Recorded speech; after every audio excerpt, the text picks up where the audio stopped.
Veja o que eu vou falar aqui. Eu sou afrodescendente. Então eu, sendo negro, eu poderia estar falando a respeito de forma positiva nos acontecimentos que solidificam as bases para que hoje existam as cotas raciais. Veja, eu não estou questionando que não deva existir cotas. Eu questiono os fatos históricos que muitos indivíduos, inclusive do movimento esquerdista, usam para ratificar que devem existir cotas devido a uma dívida que temos referente ao povo negro no Brasil. E que por conta dessa dívida, por conta especificamente do negro sendo alforriado e passado por diversas situações difíceis no passado, sendo feito de escravo, é que a gente tem essa dívida para com os negros. Se a gente olhar de uma perspectiva ideológica, a gente vai realmente pensar dessa maneira, porque isso é reproduzido constantemente por militantes, por ativistas que defendem as cotas raciais mediante ao período da escravidão e os tormentos que o povo negro passou. E hoje existem as cotas raciais.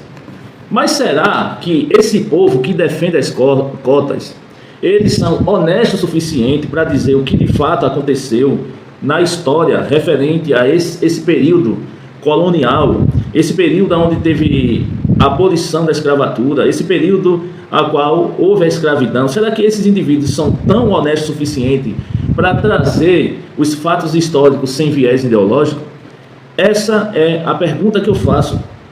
Porque o papel do historiador é simplesmente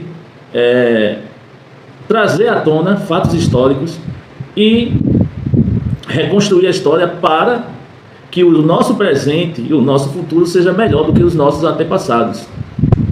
Compreende isso? Mas, todavia, o que existe nos dias atuais é que muitas pessoas jogam para debaixo do tapete fatos históricos por conta de viés ideológico. E eu, mesmo sendo afrodescendente, mesmo eu entendendo de fato que as cotas, pela situação a qual o negro, o afrodescendente passa, inclusive por discriminação e preconceito, deve existir as cotas. Não de forma definitiva, mas momentânea, deve existir sim as cotas.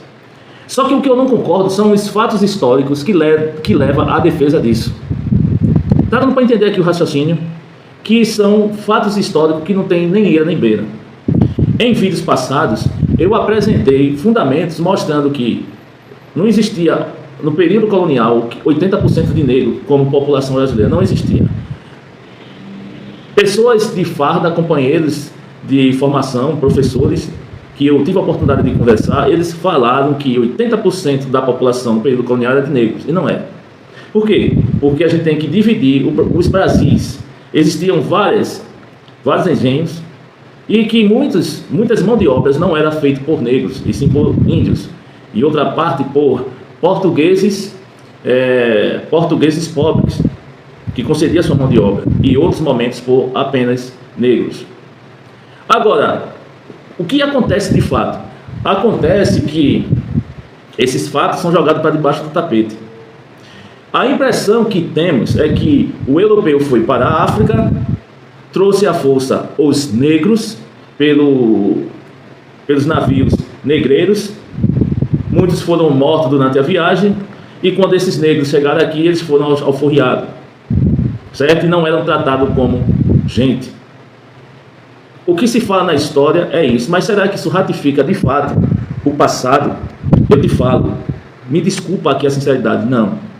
E nesse vídeo eu vou comentar sobre isso, sobre a historiografia, uma historiografia que eu vou apresentar séria e não militante, porque a historiografia militante costuma omitir de fato as narrativas e colocar-se como vítima passiva, ou seja, a agência política e econômica das elites africanas, certo? E para fundamentar esses meus argumentos, eu vou estruturar esse meu argumento em 3 eixos técnicos que explica toda essa historicidade, certo? E como essa dívida, né, vamos dizer assim, e essa venda funcionava na prática.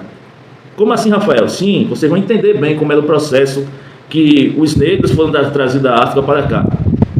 E vocês vão entender que os maiores vilões foram os próprios negros no passado. Entende? Vamos lá. Primeiro, a escravidão como moeda de troca e pagamentos de dívida. Bom, na África pré-colonial, certo?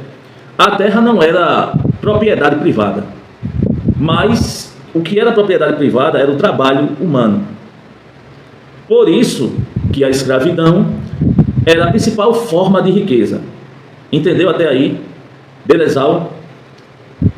O pagamento de tributos, como era?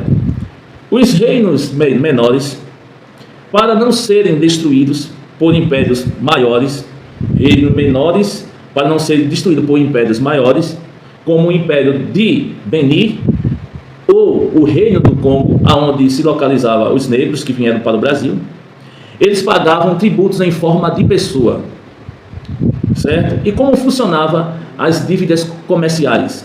Porque eles pagavam os tributos em forma de pessoas. Por quê? Você vai entender agora as dívidas comerciais. Essas dívidas comerciais eram o seguinte: com a chegada dos europeus, criou-se uma dinâmica de crédito. Como assim, Rafael? Uma dinâmica de crédito. Os chefes africanos, eles recebiam mercadorias antecipadas dos europeus. Eles recebiam armas, eles recebiam cavalos e eles recebiam aguardente. Certo? E por conta de tudo que eles recebiam antecipadamente dos europeus, ficava uma dívida. Beleza? Com os mercadores, que os mercadores eram os portugueses. Normalmente eram os portugueses. E para quitar essa dívida que foi feita por receber produtos antecipadamente, eles entregavam prisioneiros de guerra ou indivíduos da tribo rivais. Por exemplo, esse chefe africano tinha escravos negros e esse chefe africano também era negro. Esse chefe africano, ele invadia uma terra, ganhava a guerra, e esses indivíduos perdedores, eles eram feitos de escravos. Porque muitas vezes eles deviam a esses chefes africanos, certo? Em termos financeiros, em termos de mão de obra. E eles faziam desse povo escravos. Estupravam, inclusive, as mulheres desses indivíduos que perderam a guerra, para fazer dessas mulheres multiplicadores de descendentes. Era assim que acontecia, certo? Ou seja, um negro fazia de outro negro escravo. É isso que acontecia, sabe aonde? No Império de Benin ou Reino do Congo, da onde vieram o povo negro que se alojou no Brasil. Beleza? Até aí vocês entenderam?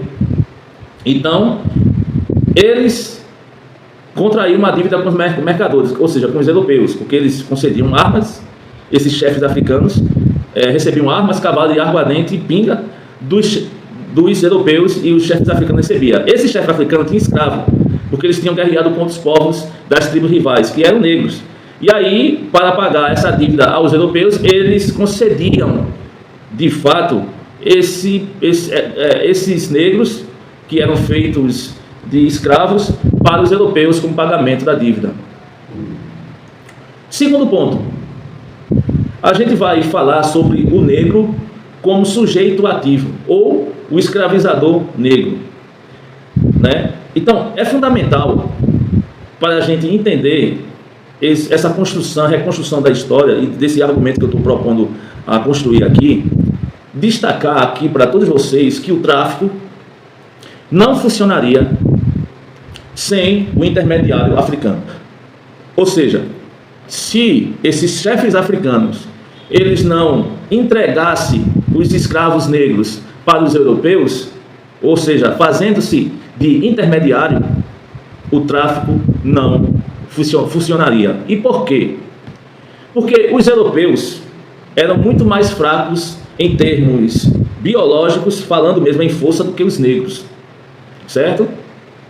Biotipo, eram mais fracos. Então, os europeus raramente entravam no interior do continente africano. E por quê? É por conta só do biotipo? Não.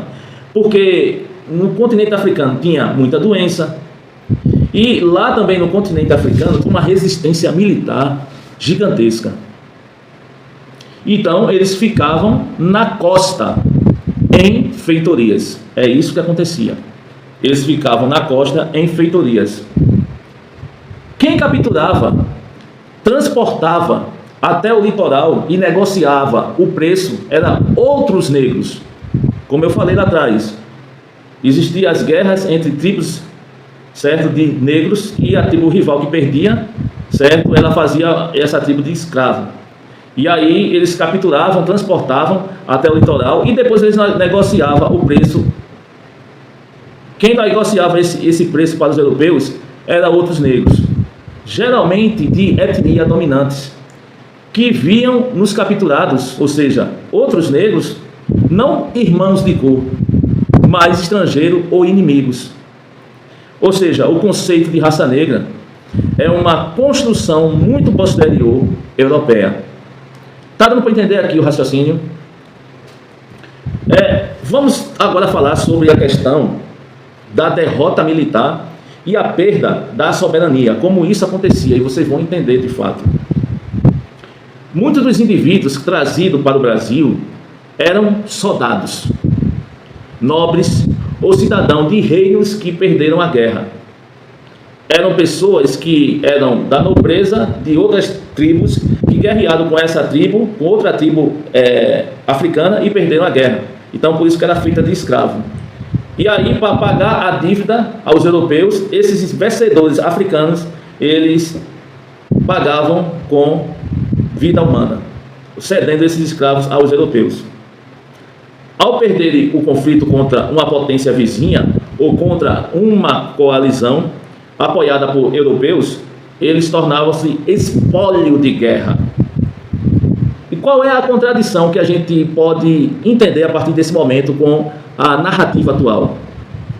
A educação atual trata o escravizado como alguém que ele foi sequestrado pelo europeu enquanto colhia frutos na floresta, quando, na verdade, muitos eram peões de um jogo de xadrez geopolítico complexo, onde líderes negros vendiam outros negros para consolidar seu próprio poder local. Era isso que acontecia.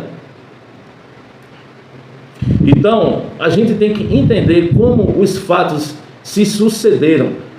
Por quê? Porque se a gente não entender dessa forma, esse discurso de fato que hoje é feito pelos movimentos esquerdistas vai simplesmente perpetuar por muito tempo, e isso não é um fato histórico, certo? Infelizmente não é um fato histórico. Então, o que eu posso falar diante disso é que os negros que, entre aspas, foram escravizados aqui no Brasil e veio pelos tráficos negreiros, esses negros eram escravos e foram feitos para pagar a dívida aos europeus, referente aos produtos que os europeus concediam a esses chefes africanos. Então, a gente tem que entender dessa forma. Tá bom? Eu espero que eu tenha sido explicado. Então, essas cotas raciais, porque houve um martírio, certo? E esse martírio ao povo africano tem que pagar a dívida porque os negros foram escravizados. Não é bem assim não, viu? Certo? Não é bem assim não. E quem está falando aqui é um afrodescendente, viu? E eu não sou de direita, lembrando a todos vocês, eu sou de esquerda.